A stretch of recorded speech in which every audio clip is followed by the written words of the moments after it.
Class میں بیٹھے بچوں کو مخاطب کر کے سر نے کہا، بچوں، رمضان المبارک آ گیا ہے۔ سب بچوں کے چہروں پر ایک مسکراہٹ سی بکھر گئی۔ بچوں، اس وقت میں آپ کو ایسے 3 کام بتانے جا رہا ہوں جو میرے خیال میں آپ کو اس رمضان المبارک میں ضرور کرنے چاہیے۔ بچے انتہائی دلچسپی سے سر کو دیکھ رہے تھے۔ سر نے کہا، تو کیا خیال ہے، پھر شروع کریں؟ بچوں نے کہا، جی ہاں سر، ضرور بتائیے۔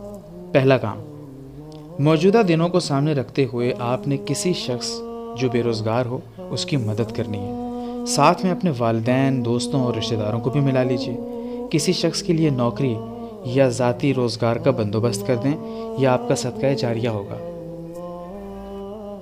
کام نمبر 2، اپنی کسی ایک عادت کو ذہن میں لائیے جو آپ چھوڑنا چاہتے ہوں مگر نہ چھوڑ رہے ہوں۔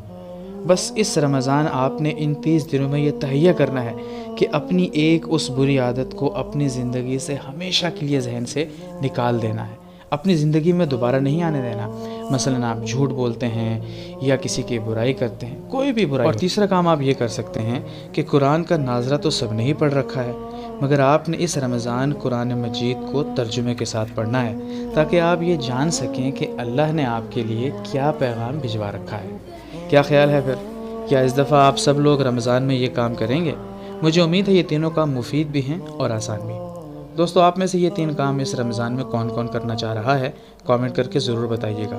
ویڈیو پسند آئی ہے تو لائک کر دیجئے اور میرا چینل سبسکرائب کر دیجئے۔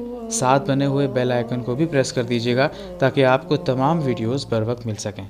والسلام، آپ کا دوست، آپ کا ہوسٹ کفیل اسلم۔